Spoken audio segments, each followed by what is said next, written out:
Hi, I'm Emily. And I'm Gianna. And this is Booked Up Babes.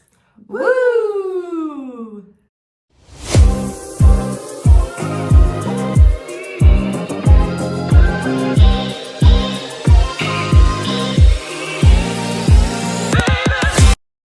Okay, hello. Hi, everybody. Well, we're back. Back again.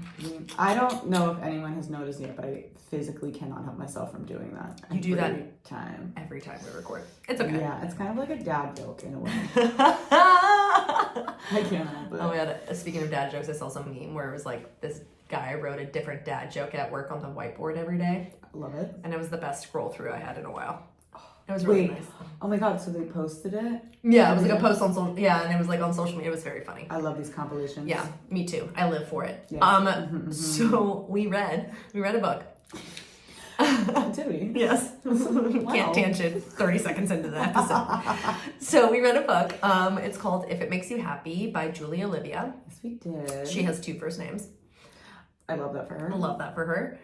It's a 5-star read romance for me. Oh my god, absolutely. So, a little bit of like a backstory here. I love Olivia, and she's an indie author, and I think I've read almost every single thing that she's written. Okay. So she's written one of my favorite books by her as part of like her Honeywood Chronicles.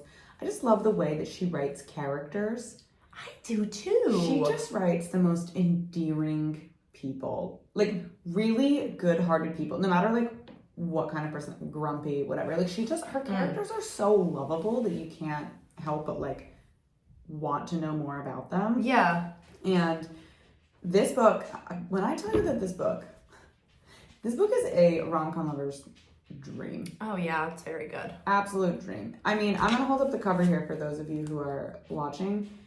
Just look at this cover.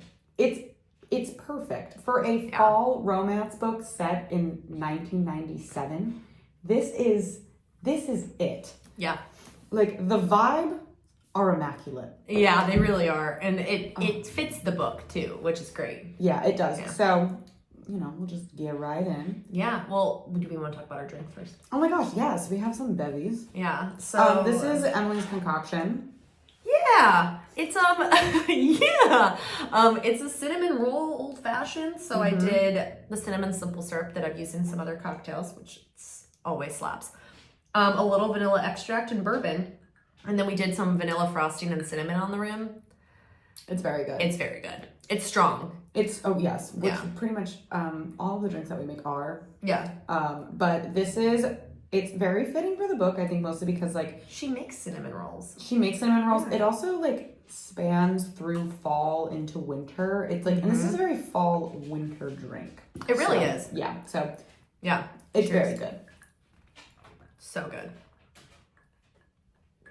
Even better with the frosting. Yeah, the frosting hits. Delightful. I brought over a whole thing of frosting tonight for this, and I was like, they don't sell them small. And she goes, it's fine. I will eat that out of the tin. I will just eat that. You give me like a little knife, I'll scoop it out. Hell, Greg and I are disgusting when it comes to frosting. I have no issue eating a whole tub of frosting. Well, I think, as I was telling you before, I'm not eating gluten anymore. Yeah. So over the weekend we were at a wedding, Julian got cake, but he would cut off, it was like layered with frosting in between, nice. And he would just cut off all of the frosting for me and scoop it out, and I would eat that. And he kept picking up people's cakes off their table that were clearly not eating them and cutting the frosting out for me, giving it to me. I'm like, oh my god, I am marrying her right now. He is listening and wanting, he's listening to my needs. Because I'm a frosting girl. I am too. I can, if it's like, I really like store-bought. Like, not store-bought in like the store bakery, because normally I like the grocery store bakery, not my favorite frosting. But like the Betty Crocker, like pre-made frosting in the can. Yeah, I'll sit there and eat it all day. Just scoop that shit out. Oh yeah. Oh yeah, love it. Greg and I went down a rabbit hole, I don't know, when we first started dating, where we just like make cupcakes. And we just have like funfetti cupcakes in our house at all times. That's the one thing that Emily does is bake. Yeah, that's the only thing. It fits my last name. And and we would just have tubs of frosting, and then we'd catch ourselves just eating the frosting. And we're like, we should probably like make more cake. It's like when you make we should probably make more cake. But it's like when you are about to make cookies and like suddenly you're just eating the cookie dough and You're like, oh, not gonna make them any cookies. Make the cookies, I guess. Yeah, Greg and I had a real problem with that. But Not a bad problem to have. Speaking of being a baker, and my God. last name being Baker, Yes. he is one sexy fine cinnamon roll of a man baker. Okay, if he looks like the man who is on this cover, I know the cartoon drawing is awfully hot. It's he's like very attractive. it's like when Disney, made you attracted to like animals for no reason. Come on, we all know like adult Simba was stupid hot. We all know that we would have fucked adult people. and the fox in Robin Hood. Okay, you're making very good points. Weird. Disney, that was a weird time for you. Yeah. Anyways, so isn't that called bestiality? Yeah. I mean, literal Beauty and the Beast. Yeah, they just made I would have liked him even if he was the Beast, Shit. I know. They like humanized animals in a way that like made them attractive in a very weird way. But anyways, this cartoon character does it. Oh my gosh, yes. So, which in the book, and anyways, so this is a reverse like Grumpy Sunshine situation. So so her name is Michelle and his name is Cliff. And Michelle is definitely, closed off, got her walls up. And I love like a grumpy guy. Like I love a guy where his walls come down. Yeah. But Cliff is an open book. He is kind, he is caring, he is fun. He has just like this lust for life. And that is probably like his personality is without a doubt one of the most attractive things I've read. It's so attractive. Yeah. And she even at times doesn't think she deserves him because he's such a happy, kind, amazing guy. She's like, I'm a piece of shit compared to you. Yeah, she's like, you are the exact opposite of me. In what world would I ever deserve you? Yeah. Like situation. Yeah. So, a little bit of backstory. So she, oh my God, she was married to this worthless piece of garbage. This lame man. I think she was married to essentially somebody who didn't require her to put a lot of effort into things because she never felt like she was enough. So she didn't feel like she needed to be anything more than what she was. Yeah. Because he also didn't do that. Yeah, which I thought was a good storyline. I think it didn't make him a bad person, but it made their marriage a bad marriage. Yes. Well, didn't he cheat on her? Fuck, he was a bad person. He's shitty. I was like, yeah, never mind. He actually wasn't a bad, because he cheated on her, and then he also announced their divorce at her mom's funeral. Her mom dies, and he's like, now is the time. So they got their divorce a little bit earlier, but she's like, now is the time. He's like, now's the time for us to tell your family, and she's like, my mother died. Is in that casket over there. Yeah, that was fucked up. That was so fucked up. And then he's like, he tells her family, and then he's just like, okay, bye. Yeah, he didn't want to have any more responsibility with her and her family. Like, what the fuck is wrong with you? But I will say, from his Cliff, his divorce, that one they don't make her a bad person. Like, she made a choice. They were young when they got married because they got pregnant in high school. And she's not an inherently bad person. He's just given her the permission to follow her dream. Yes. I think really the only thing when it came to Cliff's ex-wife that was kind of an issue was her neglect of her children. Especially Emily. Yes. So Cliff has 2 younger daughters, which their relationship, the relationship between him and his 2 kids is incredible. I would go as far to say that I enjoyed it even more than the romantic relationship. Honestly, yeah. I think I texted you because you had already read it, and I was like, this banter with the kids is some of the best because I love a single dad romance. Mm-hmm. Yes, you do. Eat them up. You do. Bridgerton, the single dad one, sold. So, anyways, I don't know why. I did not marry a single father. Never was an interest of mine when I was dating. Somebody had a kid, I was like, we'll see. I don't really want to be a mom. But love them in books. Mm-hmm. His banter with his children, the best I've read. I don't think there is a better one. I think there's something just about a man with a good relationship with it. I think it also was the fact that they're his daughters. They're 2 girls. He's raising 2 daughters. He's raising 2 daughters on his own. Yeah.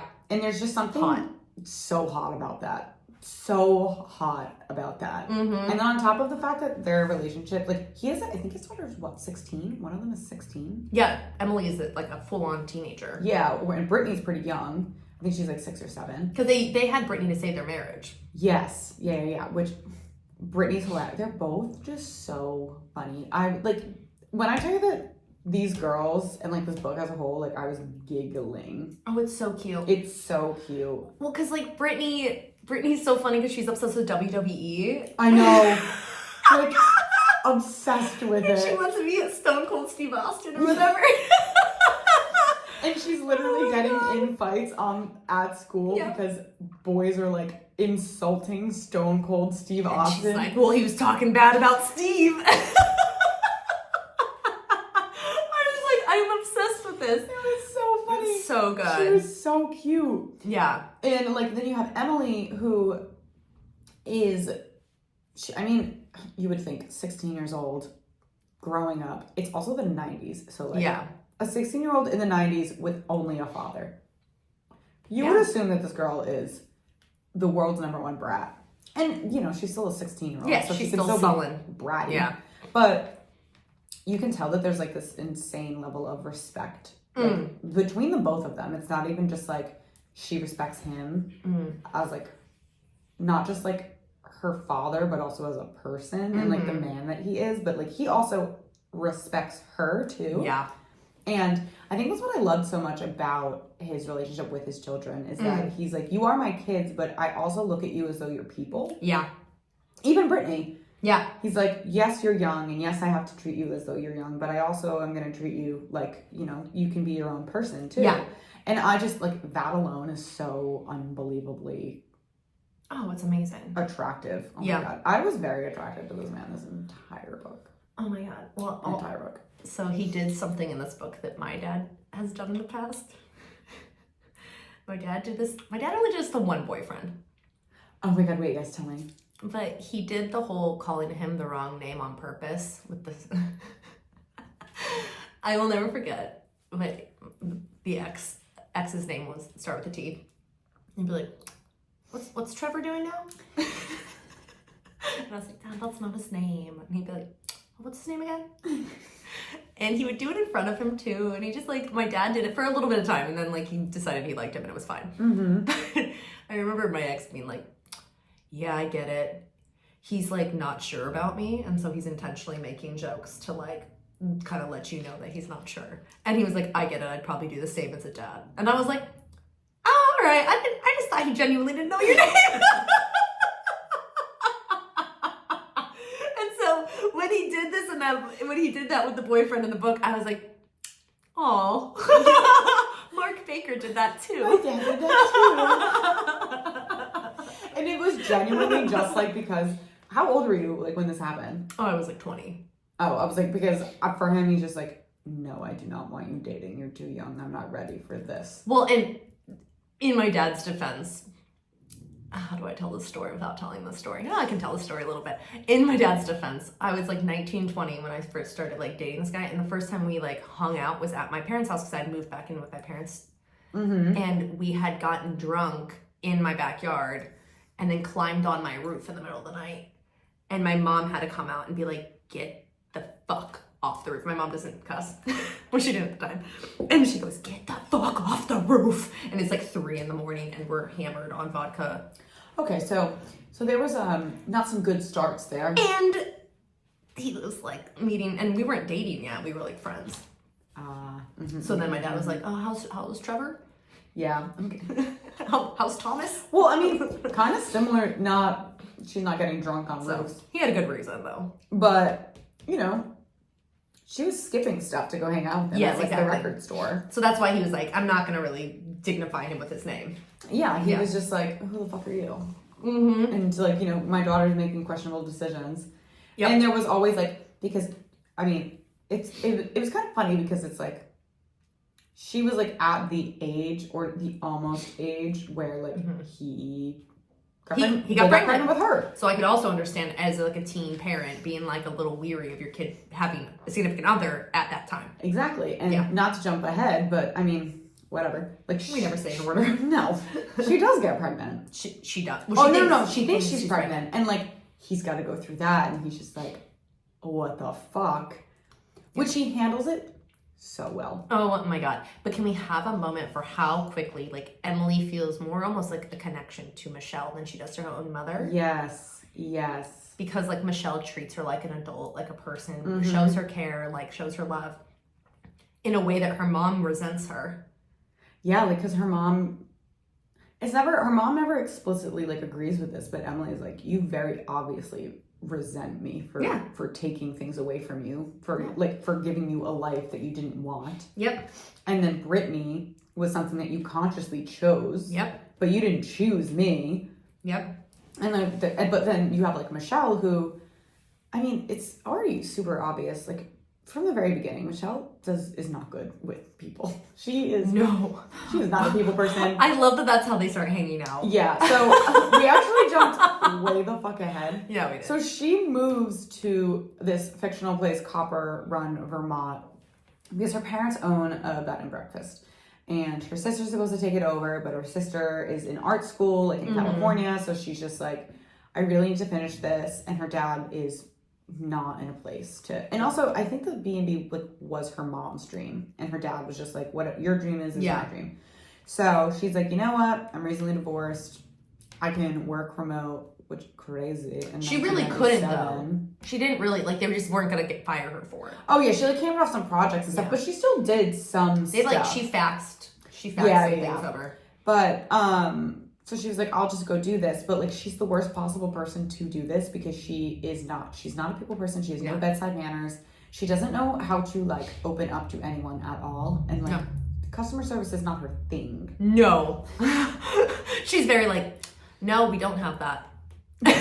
And that's it. And someone asked her for directions. She's just like, oh, I'm not sure. And like she's running a bed and breakfast, so people are coming there to do stuff, and she's just like, I don't know. Yeah, and they're coming there for the homey feel because it's in like a homey place. It's in this very like, okay, because too small town. I hate that. I hate books that are too small town. So like, sorry, I'm gonna be here for a second. There's like a book that was going around called The Pumpkin Spice Cafe. Oh, I remember seeing that. I didn't read it. I read that. I hated that book.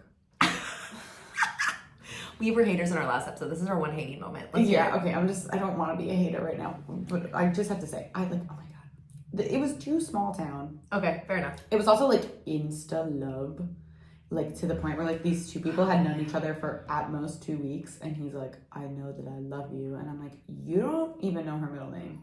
You don't know anything about this woman. You guys don't know each other. So it was very insta love, and like there is such a thing as like too small town in books. I mean, Gilmore Girls was also like small town, but I feel like it was not overdone. That book was just like overdone. And then like if it makes you happy, gives me some Gilmore Girl vibes. Yeah. Not overdone. Like you get the vibe of it, but it's not like being thrown in your face 24/7, and it's not extremely corny. I thought it was it's not corny, which is what makes it good. I thought it was a very perfectly balanced small town romance. Yeah. Loved it. Well, and I also think the setting it in the 90s set it up for a lot of situations that would not have been a problem or a conversation now. Yeah. Like she couldn't work remote, right? So she had to like let Mark or whatever do her job for her in Seattle. And so she was sitting there being like, I want to get back to Seattle. Whereas if she's working remote, she'd be like, I can be here as long as I can run. You know, like it would have had a much different energy. And then also, like, what was the other thing where I was like, oh, this couldn't happen in any other like modern day book. It has to be set in the 90s for this. Well, the airport at the end. But oh my gosh, yeah, we'll get to that. Also, there was a third thing where I was like, oh, like you really, I'll think of it. Oh, like even their long distance choices, like when they were the fact that they're faxing anything at all. Yeah. I'm like, what year is this? There was quite a few moments where I was like, oh, that only works because it's a 90s book. Yes. Yeah. And this was like, and that's another thing that I liked about it. It's stated very obviously that this is a 90s romance, rom-com, but that's not getting thrown in your face either. No. I really thought that this was, don't get me wrong, it's a long romance book. I'm gonna get on a soapbox for a second. Okay, get up there, girl. If you write a romance novel over 350 pages, stop what you're doing. Stop writing more than 350 pages for two people to fall the fuck in love. Stupid. Done. Off my soapbox. Get there faster. It's not a freaking fantasy. I agree. I absolutely agree. But I didn't mind it because this is long. This is like 500 something pages. I was like 480 pages. Whoa! I was like, that is a long romance book. So but long. For some reason, I was just like, this doesn't feel like it's dragging at any point. Like it felt like it was really, because I think it was a romance book, but I also think that like it was very much. It was about Michelle like figuring out who she wanted to be as a person outside of the confines of her marriage, as well as the person that she thought, because it also was the subject of like her relationship with her mother, and like she never felt like her mom loved her in the way that like she loved her sister. She never felt like she connected with her enough, and like Michelle always just kind of put herself in this box. So I do think that it was a romance book, but I also think that it was like a lot of this was also Michelle's development as like the person that she wanted to be, because doesn't she like turn 31 or something like in this book? She's young. They're in their 30s. He's older, but not that much older. I think he's like 33. Yeah, they're not like, because he had a kid at 16 and he has 16. Yeah, so he's like 32, 33. They're young. They are young in this. Don't get me wrong. I keep saying don't get me wrong. Like I'm not being a little pregnant tonight. It happens to the best of us. Like, I know in the 90s, like, that's not abnormal to, like, be that far ahead in your life. Oh, but yeah, in the 90s, that was totally normal. My parents were in their 30s in the 90s. Yeah. And they were married with children and owned a home. And I'm over here, and I'm like, I'm going to be 30 next year, and I will be freshly married, not owning a house, and there will be no children involved. A divorce romance set in the 90s can easily be two young 30-year-olds. Yeah. Easy. Yeah. So, I think, like, it was definitely long, but I didn't mind it. And so this book, My Soapbox, isn't actually for this book, because I was like, I'm eating every second of it up. Okay. Example. Sorry. Say everybody. Like, okay, Icebreaker. Too long. Honestly, I'm going to get even more specific here. Every single one of Hannah Grace's books are like 150 to 200 pages. Way too long. Did I read it? Did I enjoy it? Yes and yes. Was it too long? Yes. Yes. Like, cut out 3 of the sex scenes. It doesn't need to be that much. But she also, something that she does so frequently, she'll make a point, but then she'll talk that point into like, into the ground. She goes in circles a lot, and I'm just like, okay, well, 150 of these pages is her just kind of circling back to the same point over and over and over again. I liked Icebreaker. I love read it, actually. I reread it. Her other 2 books, no. But like, for example, like that was something that I was reading that I was like, I'm enjoying this, but like, when is it gonna be over? Whereas like, I did not feel that way about this book at all. Well, like that's been my issue with romance novels recently, is that most of them I read are on my Kindle, so I don't actually know how long they are, and then I'll be like, how am I only 60% in?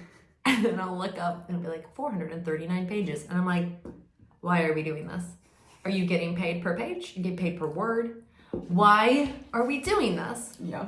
And then they'll have like this really long drawn out breakup, or this really like ridiculous, I don't know, like they took forever to get together. Like, what was it? One of those hockey romance ones that I've been reading. Wait a minute. Are you the campus ones? Are you talking about? I know you're not talking. Left my brain completely. Are you talking about Hannah and Garrett from The Deal? Yes. The Deal, The Score. The Score. And The Mistake. Okay. I read the 3. The Score? The Score is the middle one, right? With Dean? Yes, but she sucks. She's like younger, right? Allie? Are we talking about the same one? Are you talking about Grace and... Grace. Yes. Okay. I didn't care for that one. I was like... That one. I thought you were about to talk about, because there's a 3rd act breakup with Dean and Allie in The Score. No, I think I like that one. one. And that one, I was like, that 3rd act breakup, absolutely understood. Understood that one, I think. No. Yeah. This is the Grace one where she's like younger. And... Yeah, no, that's... Yeah. She like makes him... Grace and Logan. Thank you. She makes him do so much jumping through fucking hoops to get together. And I was like, we could have cut out at least 6 of these hoops. And you're just like 250 pages in and they're not together because she's like, well, I just think he's a player. I'm like, I don't think he's a player anymore. He's proven it. I think he's done enough. I don't know. So, but that's not the only one. Like, there's just like these romance books I read where I'm like, it either takes them a really long time to get together because one of them's super apprehensive about it. I'm like, we get it. Move on. Yeah. Yeah, sorry. So that's, I added to my soapbox. But we don't feel that way about this book. No, but this book is like a 400-page plus romance novel where I was very into it because every issue they had was completely rational and normal. Like when let's talk Halloween. Halloween, they make out. Then I hate your mic. While they're making out, his baby girl Brittany gets pulled by her dog, which by the way, I love the dog. Gets pulled by the dog and gets like seriously injured where she has to get stitches. And they don't like break up over it. They have a normal adult conversation about it. They deal with it like fucking grown-ups. Yep. I think She's the only thing that really happens is Michelle kind of starts to like close in on herself a little bit. Yeah. Just because she feels immense guilt. Mm-hmm. Because this thing is finally actually like, not even like she's even allowed herself to be like, something's happening, but she has like people now. And this really bad thing happens. So she kind of like, and Cliff is just like, no, it's okay. He's like, mistakes happen. Mm-hmm. And, you know, I don't blame you. I don't blame me. I don't blame the dog. Yep. Things happen. And it was just like every obstacle that they had was very mature. Yep. I think the only one, which my favorite obstacle. Are you gonna, okay, which one are you gonna? It's actually when, like, she wouldn't admit that she was, like, into him. Which, okay, I enjoyed this obstacle, but I also was like, yo, just tell your fucking sister that you like this dude. Oh, yeah, okay, we're thinking of the same obstacle. When she forces him to go on a date with her sister. Yeah, I'm like, tell your sister that you like this man. Like, why? Why would you not tell your sister you like him? Why would you pretend, like, and don't get me wrong, oh my god, there I go again. You're in a mood tonight. It's okay. I also went on about like 400-page romance novels more than once. So I know that their relationship is close enough. Yeah. Because throughout the book, it's mentioned, you know, that this is the most that they've ever talked, really. So I know that it's like close enough. So maybe Michelle is like, I don't feel comfortable doing this. But at the same time, I'm like, girlfriend, it is your sister. It's your sister. And you like this man. Like, you like him. You call him your best friend. Yeah. You actually, even at this point, are like, I think I more than like this man. Yeah. And you're like, yeah, sis, go on a date. She sets them up. And he's like, looking at her like, are you kidding me? Yeah. Like, is this a joke? And then he talks about her the whole time. And the sister's like, oh my God, you guys like each other. Yeah. She's like, why am I here? The sister is also pretty young. The sister's young as shit. She's like 21. Yeah. 22. And he's like 33. And he dresses up. Shows up dressed up as like a dad. Yeah. And like the entire time he's talking about Michelle. And I'm just like, you stupid idiots. Yeah. But Thanksgiving was great because that was like the moment. It was like the moment where everything reached its peak. Yeah. Thanksgiving's a great part of the book. Yeah. Because she was he leaves and she's like, no. That's when she realized what I did like is that she realizes she's in love with him before he realizes he's in love with her. Because she realizes Thanksgiving night, he doesn't realize for a couple more chapters. See, but I think that even though, like, maybe he didn't, like, quote-unquote realize until, like, he didn't realize in presenting it, there is no way that man did not know that he was in love with her. Yeah, but, like, I like the fact that, the harder cookie to crack True. was the one who's like, oh my God, no, I'm in love with this person. True. No, okay. Yeah, I do appreciate that because normally it's the other way around. Yeah. Like, they come to it first and, like, you still gotta crack the harder cookie. Yeah. But, like, she's like, before they even sleep together the first time on Thanksgiving night, she's like, no, I know I'm in love with this guy. I'm not going to say it out loud because I don't want to put that many feelings behind what we're doing because I'm leaving. Yes. And, like, I also loved, it was so, when I was telling Emily about this book, like, there are so many moments in this book where I'm like, this is the most rom-com coded shit I've ever seen. And one of those parts was, like, And it was Thanksgiving. It was very like 10 Things I Hate About You, where it's like, I hate you. Oh, yeah, and yeah. it's like, I hate the fact that I don't hate you at all. Yep. It was very 10 Things Great I Hate scene. About You. And R.I.P. Keith. seriously, to a legend. Yeah. That was one of those moments where like she was like laying herself bare, and I think that was when he was like, because he was like, what the fuck is going on? He's like, what are you saying to me? I feel very confused. Yeah. And then she says that, and that's the moment where he's like, oh, you're declaring something to me. Yeah. It's so cute. Yeah, he's like, you're doing it in the most Michelle way that you can. Yeah. Okay. And that's when she's like, tell me that, like, I'm not worth it. Tell me that, like, I'm too difficult. And he's like, I'm not Gonna tell you that. gonna tell you that because you're not. And oh my god, it was such a good scene. Yeah, it's really good. I've said so many times that if this book was a movie, it would be a hit. It'd be a very good movie. It'd be a hit. Hit It's us up, just like, producers. seriously. But it's just like a perfect combination of all of the things that we love the most about like romantic comedies. Yeah. So that was like Thanksgiving was that was a night. I just had an epiphany. Go. So like, you know, I said I really like the fact that she realized she loved him first. Uh-huh. I think what was beautiful about that is exterior wise, she seems like the person with more walls up. But when you have children, you have to keep certain walls up and certain boundaries. Mm-hmm. And so I think it's a really well-written storyline. The fact that she had the ability to realize that she loved him before he did, because she didn't have anything but herself to worry about. He has to think about so much more. And so like, even though exterior-wise, he comes across as the softer, more vulnerable person, in reality, when you're a single parent, you don't have space to be the more vulnerable person in a relationship. Very, very true. This is what all those single dad romances have taught her. I honestly, yes. Read so many. It might be my favorite trope. It's called research. Okay? I'm dying.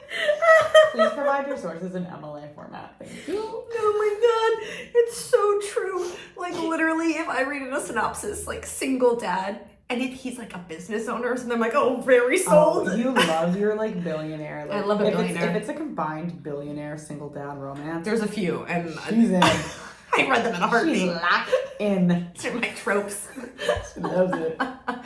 But anyways, yeah, no. God knows why. I married a ballet dancer who does not have children. I think there's something. I don't know, like what brings that out, what that brings out of a man. But so I think some of the things, for example, all right, I love a cowboy romance. You do. And you should not marry a cowboy. No, I am marrying something closer to what a billionaire might be. Yeah, like he likes the finer things. Loves the finer things in life. But I love a cowboy romance. I love it. Like they're my favorite. Yeah, I think we love what we don't have. It's like, because my life is already that. Yeah. And I'm like, and I love my life. But when I'm reading like a romance, sometimes I'm like, what else is out there? Yeah, I feel. And I'm like, well, cowboys are out there. Cowboys are out there. That is for sure. Cowboys and ranchers, and you know, they get a little dirty sometimes. That's not my life. You know, I'm not sitting around reading ballet romances. No. Although I will say, it's weird that genre isn't more full. Mm-hmm. Like there's a couple, but like, because it's one of the only jobs you can have where men and women are touching each other every day. And like, that's so true. There's straight men in the room. Like, that is so true. Like, you touch each other every day. And there's a lot, like, there are ballet companies where everyone's married to everyone. They exist. Ballet West in Utah, at one point, had almost entirely married couples, and everyone was in the company together. They had one gay man. Why do I feel like that's like somehow ancestral? It is a bit. I'm not gonna lie, as somebody who's married to a dancer. But it's weird to me that that's not a genre that's been tapped. I think that you're very, very correct. I find that, now that you've brought it up, I'm like, that's actually very strange. Do you think it's because, unfortunately, even though this is not true whatsoever, do you think it's because sometimes people might view male ballet dancers as either having to be gay or not masculine enough? Yeah. I just mean in this day and age with like people having a little more like, but I agree with you. There might be like a masculinity thing there. Yeah, because I mean, I know you and I know the people around you who dance, and like I know your husband. And like, no, it's a very masculine. It's a extremely strong masculine thing. Yeah. Just because you're a dancer doesn't mean that you're any less masculine. You wear tights and makeup, you know. It is. But there is an aspect to it that I feel like people look at and they're like, oh no, not enough. Yeah. Because like if you think about it, like any romances that I've read with like a ballerina, it's like their counterpart is a football player, a soccer player. Somebody who is like strong and like rugged and just like opposite. The exact opposite. Yeah. I actually just read a book where it was The Striker by Anna Fong. And you read another Anna Wong. Was there a choking? No, actually. Oh, Anna, you've grown. There wasn't. I will say though that I do need to just stop reading Anna Fong books, because every time I read them I'm like, why did I do that? I don't like this. We're so sorry, Anna. We read Twisted. We did an episode on it. I liked them like, I don't know, like 2 years ago, and now I'll read them and it was like, so this is like the same thing as like what you kind of... Yeah. People who like them, good for you. I mean, keep reading them. But I think I've moved past like the Anna Wong like place in my life. Yeah. So I read The Striker and I was like... Was it a soccer player romance? It was a soccer player. All right, well, you know what? Also, I was expecting Ash Donovan to be a little bit dirtier than he was, and he was not. Interesting. I actually was let down. Interesting. I was going to say, because at least as a soccer romance, the hockey romance field is saturated. It's very saturated. So at least we're trying different sports, because it's like football or hockey, and there's no really... I've never read a soccer romance. I love a baseball romance. Oh, there's quite a few baseball ones. I love it. Like, Windy City series by Liz Tomford. It's all Chicago sports, so it's not just baseball. Fun. It starts off with hockey, then it's basketball, then it's 2 baseball books, and now I think it's going back to hockey. Okay. But those 2 baseball books, I'm like, I'm in. Love that. Count me in. And I'm over here like, I've never dated a baseball player in my life. In my life. Have I? But I'm in. No, I used to hang out with a baseball team, though. I did too. I didn't really date anybody in the baseball team, but I would hang out with them. I had friends on the baseball team. Yeah. But I never did. Like a college baseball team I hung out with. Oh, this was high school. Yeah. I like hung out with them at like, one of my friends was dating a player, and then we'd go to the parties. But I never really like dated a baseball player. Yeah. But I feel like we could have more sports than, like, I feel like hockey's like the popular sport to write about right now. Yes. I think hockey is very, very popular at the moment. Very oversaturated. And I'm going to just go out there on a ledge right now. But I think the only other sport that I know of that allows men and women to compete equally, like dance, is sailing. And I don't know why there's not a single sailing romance where like they both are on a crew and they both do like professional sailing and they fall in love. I feel like that would be a good book. That would actually be really good. Yeah, because I've actually talked to, because we live in Newport, as we've talked about, and it's a big sailing community. I work for like a sailing company, and I've talked to a lot of professional sailors. And like, oh yeah, they've talked about the similarities to dance and sailing, and they're professionals who work together in a like athletic setting. Like if you're playing soccer, you're a boy playing soccer with other boys. You're not playing with women. Whereas like dance and sailing are one of the only sports where men and women are competing equally. And so fair point. I think both those athletic endeavors are a very untapped genre of romance novel. I'm not an author, so I'm not about to write it. I'm like, should I write it? Sending it out telling you. No, I use AI for so much now. Sorry, just ratted myself out. ChatGPT, write this book. Oh my god, yeah. But yeah, just saying that out loud. Especially like with like movies like Center Stage that did so well, I feel like you could do more. Center Stage, step up, like come on. Their dance where they're both dancing. Say The Last Dance. Oh my god. A mutual friend of ours and I watched that. She had never seen it before, and she's a dancer. And she was like, how have I never seen this movie? Crazy. Oh my god, so good. Anyway, okay, let's get back on the book. Yeah. This was a worthwhile tangent. So, I mean, but the thing is, the thing about this book just brings out the other other tropes that, we love and that Yeah. Like, we read a straight up this is a rom-com. It's a rom-com. And it made me think about, as I'm reading it, it made me think about, like, the tropes that I like in books, the things that I like in movies. Like, yeah. It's very much, very reminiscent of the things that we love in all of the romances that we read and that we watch. Yeah. And that's the way she marketed this book. She was just like, this is for romance lovers. And I'm like, girl, you nailed it. She did a great job. It. Because, oh my God, like the best part. Wait, but the end? We're going to say the end? Yeah. Yeah, okay, me too. Like Same page. The best part of this book is the end where, so she leaves. She's like, I gotta go back to Seattle. I love it. And she's a career woman. She's a career woman. She's like, I gotta go. And he's like, well, I can't. I gotta stay. You know, I got kids. And they don't even break up. They're like, we're gonna make this work. We don't know how we're gonna make it work, but we're gonna make it work. And basically, she's in the airport at her gate, and this man with her dog, who's staying in Copper Run for the time being. Because she's like, my dog loves it here. I'm not taking him I'm not away. going to take him to Seattle. They're running through the airport. I love it. And it reminds me actually of this book called You Again by Kate Goldberg and Goldbeck. And we both read that one. Yeah. And I love that book. Great book. That book is like gender swap Harry meets Sally. Yeah. When he's running around the marathon? When he's running at midnight on New Year's Eve and she's running blocks to get to him. And she's like, and she's like, I'm having my running through the airport moment. Yeah. And I'm reading this and I'm like, oh my God, it really is like a running through the airport moment. It is such a rom-com moment where he runs up and he gets to her and he's like, don't leave. And she's like, I don't want to. Yeah. And they kiss and everybody's like, sir, you cannot have a dog in the airport. And so funny. And it's a pre 9/11 book.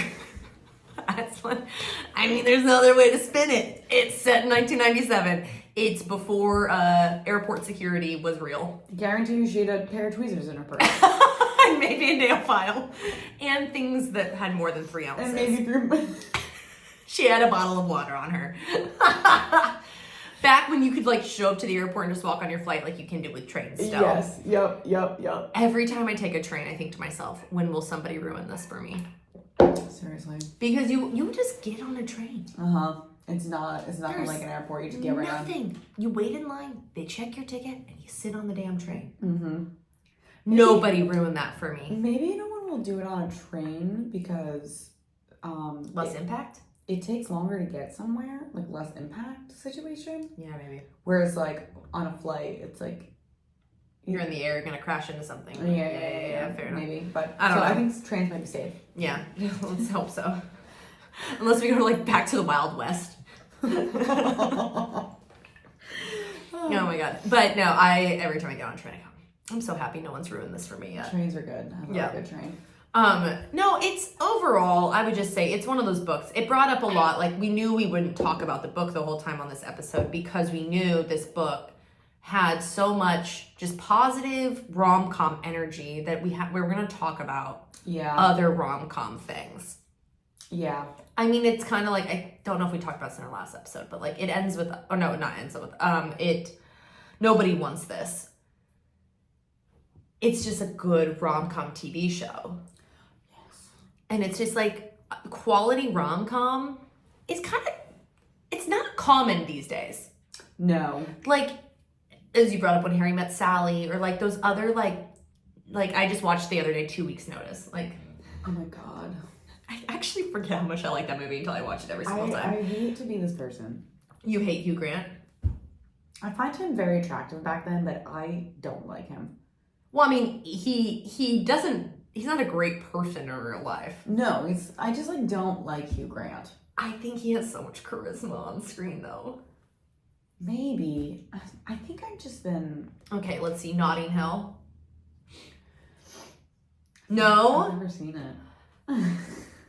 You had me at hello. You've never seen this movie. No. No, that's not Notting Hill. That's fucking Jerry Maguire. That's no, is it?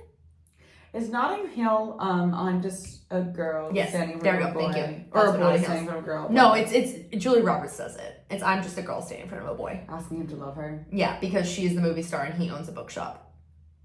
Oh, fuck, I want to watch that. How have you never seen this? Oh God, and I'm not even a Julia Roberts girly. Oh, and I am And you Julia are. Roberts girly. I love Yeah, because you love Pretty Woman. Oh, one of the best movies ever made. And I did rewatch it recently because it's never been my favorite because like A Prostitute and a Millionaire never really spoke to me. Mm-hmm. And I rewatched it and I was like, okay, I like it more than I remember. It's just like, it's her. Like, I love Richard Gere. No, Richard Gere is so sexy. I know, he's so good. But like, when it comes to like the things that you love about that movie, it's like, you love Julia Roberts in that movie. She's very good in that movie. She's so good in that movie. Richard Gere is great in everything. So is she, but like, it's Richard Gere. But like Runaway Bride is also incredible. Oh my God. My Best Friend's Wedding. She has very good movies. She has great movies. Yeah. Great movies. And honestly... Erin Brockovich. Oh my gosh, that's left field, but also a good movie. No, but I would say My Best Friend's Wedding, to me, what I always appreciated about that film is it's not like her happy ending. No, also, what's his name? Because I'm obsessed with that man. He was so hot. Do you remember The Wedding Date? Yes. Gosh. Oh my God, he's so hot in that movie with Deborah Messing. Deborah Messing. Oh. Oh my God. What is his name? I not remember his name. Hold on, it just was, I went boom, because he's also, he dates Zooey Deschanel in New Girl. Oh my God. Yes. He's the dad who she dates. He's old now. He's aged okay. He has aged okay. He was in that new terrible rom-com with Sydney Sweeney and Glenn Powell. Yeah, he was. Dylan McDermott. That's it. Is that it? Or Declan McDermott. No. It's McDermott. Oh, shit. I think it's Dylan McDermott. Shit. We're going to find this out later. Yeah. It's going to drive me crazy. I think it's Dylan McDermott. But, he's amazing. And then there's, I was going to say Sandra Bullock movies. So you got, like, While You Were Sleeping is also incredible. Okay, I've seen that, like, a million times. I love Bill Pullman. He's so hot in that movie. And I normally am like, but in that movie, I'm like, he has a swagger. That's, the thing I love about a rom-com is that if the man playing the lead has the right type of swagger and chemistry with the lead woman, he doesn't have to be a man that you find sexy in every movie that he's in. Yes. Bill Pullman is an example of that. Though, someone that I will never get behind. Oh, I'm ready for it. You already know it. I will never get behind Colin Firth. I did not know this. Why? Are you?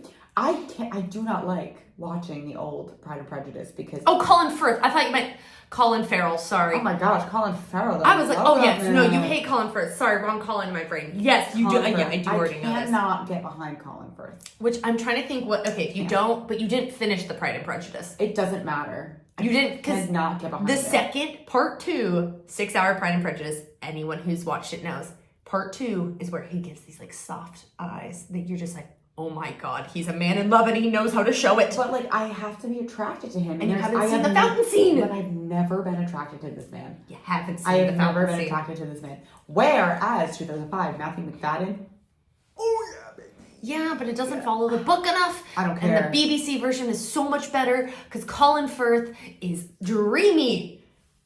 Now, you gotta watch part 2. You gotta watch part 2. I also don't like Sense and Sensibility because You don't like Hugh Grant. I don't like Hugh Grant. And except that's the thing, I find Hugh Grant attractive, and I do not find him attractive in that movie. Also, no, he's dorky. That's his whole role, though. Don't find Alan Rickman attractive in that movie either. No. Also, another period piece, Emma with Anya Taylor-Joy. Oh, the new Emma, not the one with Gwyneth Paltrow. No, not the old one. Oh, that one's so good. The guy who's in that is so. I'm sorry to this man, but he is very ugly. I don't know if I've seen. And I was like, I'm supposed to be invested in him. I mean, don't get me wrong. He gives like a beautiful, but it's because it comes from a character written in a book. Like it's not like it was like him doing it. It was like already a written. He's like, I think he says like, I would be able to say more if I loved you less, or like something. Like he's like at a loss for words. Emma's not one of Jane Austen's best books, though. And I'm just like, I would find this better if you weren't you. Well, yeah, probably that too. But yeah, well, and the whole like Emma storyline is, I mean, it's the same as Clueless. Okay, like Paul Rudd, Clueless. Oh my God. I think Paul Rudd's in, right? He's so hot. Paul Rudd doesn't age. He's a vampire. That man is immortal. He's in my vampire list. We got J-Lo, Cher, Paul Rudd. I think that Cher is not a vampire. Love her very much, but that woman has aged. She is properly Botoxed to be a vampire. Whereas, like, you look at Paul Rudd and you're just like... he looks the fucking same.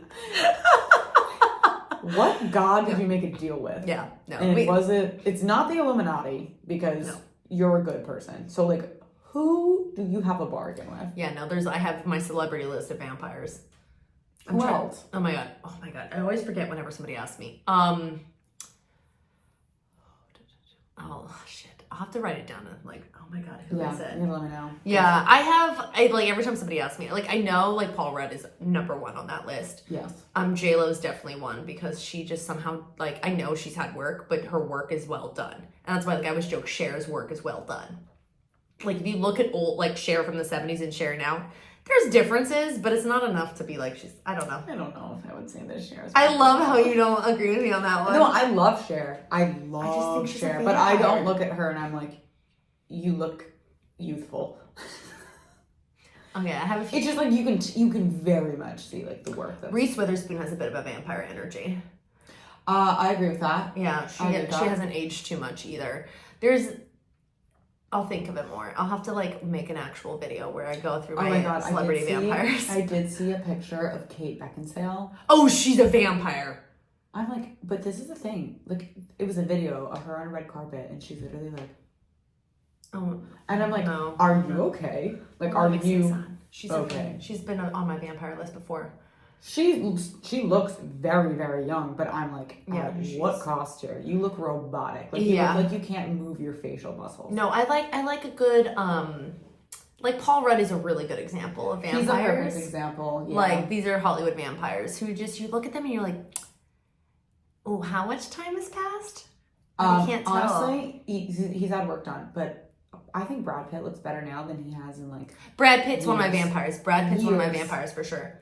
He looks better now than he has in years. Angelina Jolie is actually a decent vampire too.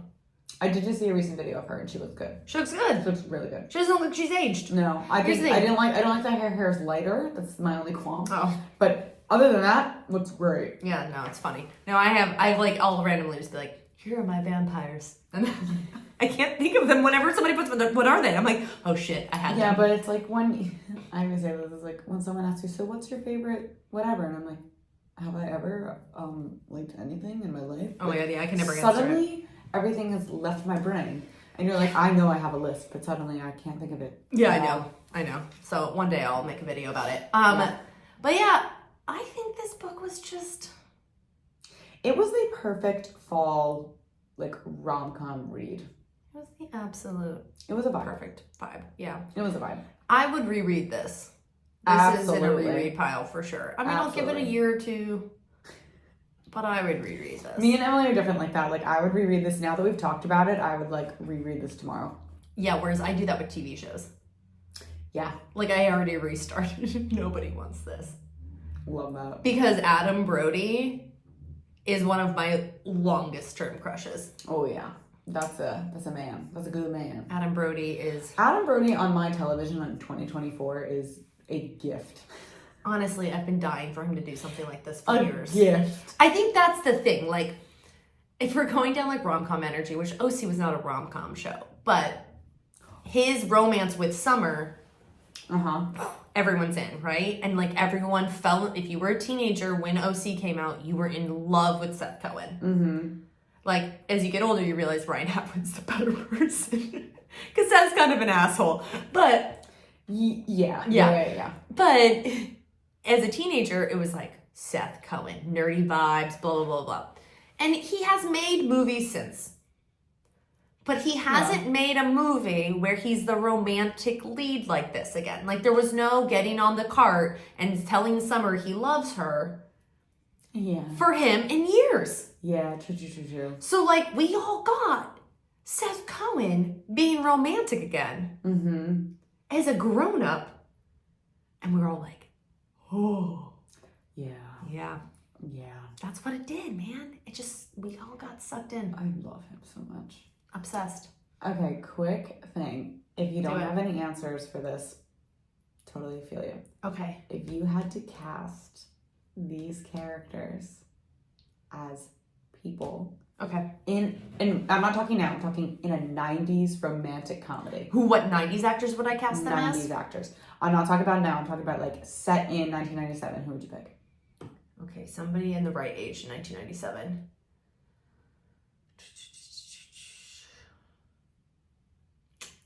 Ooh, who would you pick for the guy? Oh, see, I don't know. I think I would pick, not like an Angelina Jolie, but somebody like as like strikingly beautiful as Angelina. Like, I don't think Angelina's like no a rom-com girly, but like somebody that was in the funny. 90s as strikingly beautiful as her. Because even the daughter, Emily's like, oh my God, like she's so cool. Yeah, and it's so funny you just said that because someone just asked Angelina Jolie in an interview if she would ever do a rom-com, and she was like, I don't really think that's my vibe. I don't know. Yeah, no, but I'm trying to think of who like also around that time was as like I'm looking at her and I'm like, who? Oh, wait, go. I have one. Okay, you know, Legally Blonde, not Reese Witherspoon, but the girl who Warner leaves Reese Witherspoon for. No, I disagree with that. No, but like if she was cooler, like you know, like her in Cruel Intentions. You never seen? No. Oh my God, I've seen. Okay. I've seen Cruel So you know, like how like she can be very striking. Yes. I'm thinking of a brunette because I don't want it to be a blonde. I'm thinking, oh my God, what is her name?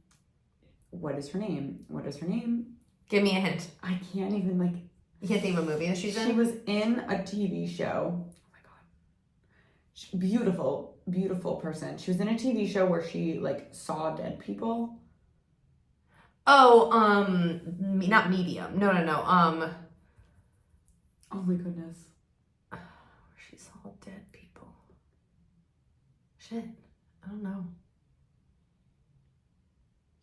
I feel like she would actually be perfect. Given Whoever this person is, where she saw dead people. Giving her like a little bit of like a 90s like grungy look.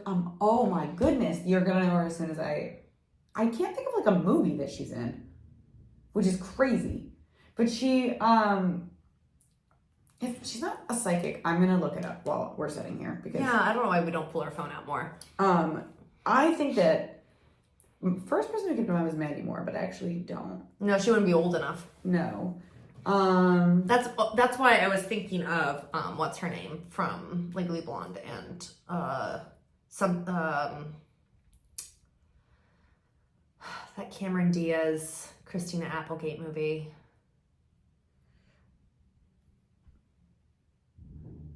Christina Applegate. Yeah, where like Cameron Diaz bumps into that guy and he's getting. Oh my God. One of the best movies ever. Yeah, and what's her name? The brunette.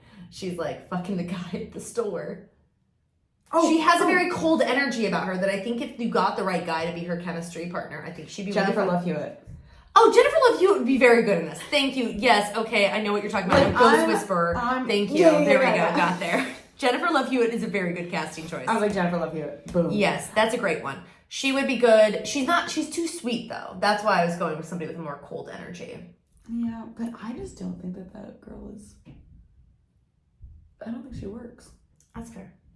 I just don't think she's like leader. I don't think she's a lead woman energy. She's played like supporting too much. But that's the thing. It would be like she gets to play like the lead. I feel like in the 90s, what really pissed me off, and like as I just said, we named a bunch of movies other than Jennifer Love Hewitt. We named a bunch of movies where like the blonde girls were the lead and the brunette girl was the side character, and she was a brunette girl in the 90s. I would even see like Julia Roberts or I could see Sandra Bullock. Yeah, she could give that energy. I could see Sandra Bullock for sure. Yeah. And then who would we do as the guy? Let's see. In the 90s. With like a good, who could play this well? First, my mind immediately went to Heath Ledger. He's not old enough. I know. You gotta go older. I know. You gotta go, let's see, in 97, somebody who was in their 30s. So like you could do like a Peter Gallagher. He was in his 30s in the 90s.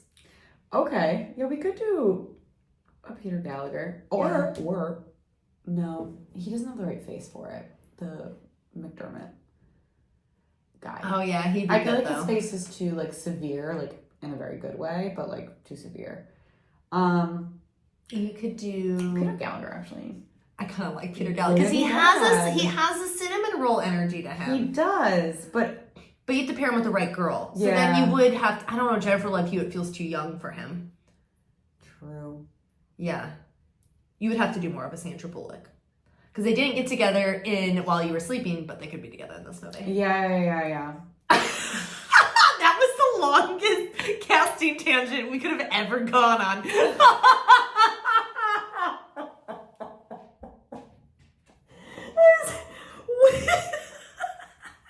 Solid 5 minutes. It was important, okay? Honestly, though, it was important. We did not plan ahead for that at all. There was no pre-brainstorming, so you went on a journey with us. If she hadn't been like, hey, Emily, think about who you would cast in the 90s, I would have had a much quicker answer. I just thought about it as we were sitting here, and I was like, and then we were in it, and I was like, shit, we're in it. We committed. Okay, there was no getting out once we got in. No. So if you sat with us through that, you were a true listener. We appreciate you. We appreciate you very much. Also, if you have any other better ideas. Oh my God, please cast our movie. Please let us know. We just did that off with no Google or IMDb. Like if I actually took the time to think it through, nothing was coming to mind again. I think it would be a much different casting. Yeah. Plus, all my brain does is go to who I had a crush on in 1997, and that was Jonathan Taylor Thomas, and he was far too young to be playing a 30-year-old man. Oh my God, but he would have been perfect. But he did not age he's not a vampire. Oh, damn. Yeah. Okay. He's okay. He's doing all right. Okay. He's not a vampire. Okay. Yeah, I had hopes for Zac Efron to be a vampire, and I don't think that worked out for him. I don't think that's gonna happen. Poor man broke his face and had to get a new jaw. I know. All right. Well, I guess we're gonna close on that. The tea. So yeah. So all right, let's rate this puppy. This is a 5-star romance. I would say this is a 5-star romance for me too. Yeah. We have our romance rating? Yeah. Yeah. On the romantic scale, 1 to 5. I would give this a 4.5. Yeah. I could give 4.5 too, because it's not just about their relationship. Yeah. And they have a beautiful friendship. Yes, I said that. So I would say about 4.5. And a sexy 3. Yeah, I'd give it a 3.4 or something like that. Because when they do get together, it's quite good. Yeah, no, it's great. It's quite good. You're not overwhelmed by the sex scenes in here. It's not the premise of the book at all. This isn't smut.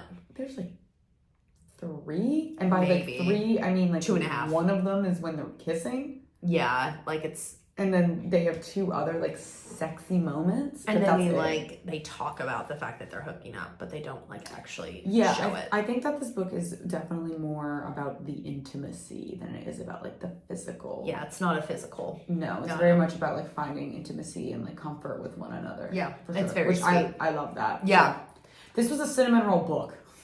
Yeah, it was. It really was. It really was. Yeah. Yeah, so I mean, if you enjoyed our podcast, you gotta go follow us on Instagram at Booked Up Babes Pod, TikTok at Booked Up Babes. Yes. And you can, if you're watching this on YouTube, you know where you're at, but it's Booked Up Babes on YouTube. And you can, if you can, rate, review, or subscribe anywhere you're listening to this, Spotify or Amazon or Apple. That would be amazing. Reviews and ratings always get us more people. And we also just love to hear from you guys. Yeah, honestly, we'd love to hear feedback. Here for it. And if you want to email us, bookedupbabes@gmail.com is the way you get a hold of us.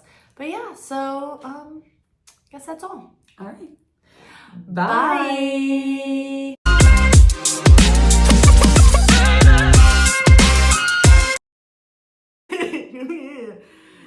Bang, bang, wow, wow, wow. She's like, whoa, whoa, whoa, whoa. And we both. It's Booked Up Babes. Whoa. And it's actually pretty fitting because it's a man jizzing in prom. Whoa.